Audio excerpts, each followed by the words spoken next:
Taksi jau arī par lēnām jau brauku šeit priekšā.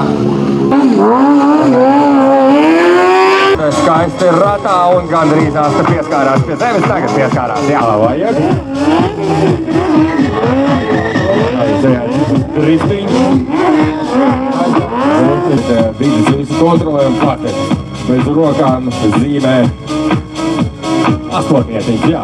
Viņam ir sagriezti diezgan augsti apgriezieni, kā rezultātā viņš šo te moci patiņā apstājās no nulles ātrumā paceļ ratā un taisa šos te cirkuļus, kas ir čakā.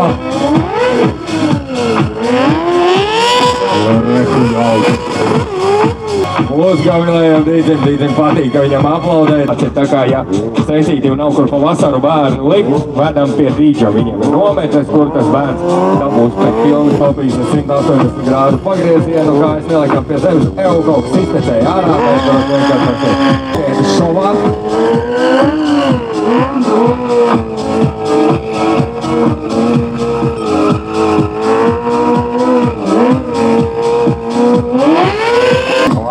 Kurš katrs tas vispār te kā viņš tautā? Šoreiz ir Sofijas atkal kāja atspiežot ar goļi kāja gaisā, nē, tagad nelīdība.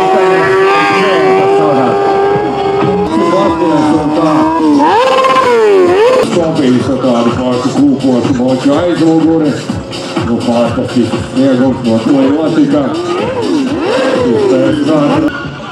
Un pa kluso. Un ar šo te arī noslēdz savu primonu priekšnesumu Dīdzis Grundulis. Un jā, un es jau trešo reizi mēģinu pastāstīt. No sveiki, ka na reizi. Man te lēkāt pāri kaut ko vairāk nevērš. Nejūtu neko tā kā viss bija kārtībā.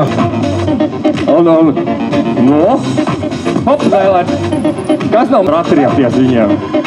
Bet ir forši, kad mums tā. Es piedu kārtā ar pistoli pie galvas un hopiņā pārlēcam pāri. Ieskrienamies un nekā. Pagaidām vēl bišķiņi. Tā Dīdzis paskatās, vai viss kārtībā, vai nav krūtis paugstu, vai kā aiziet un skatāmies. Holā! Ir arī tas gan skatāms un foršs šovs mums sanāca.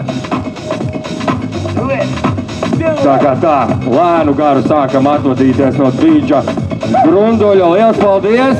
Jā, Gaunieks vietējais, neviens vien no jums viņu pazīst personiski. Es domāju, ka baigi forši. Gribi teikt kaut ko? Kaut ko Dīdzi stāstīsi? Nu, davai!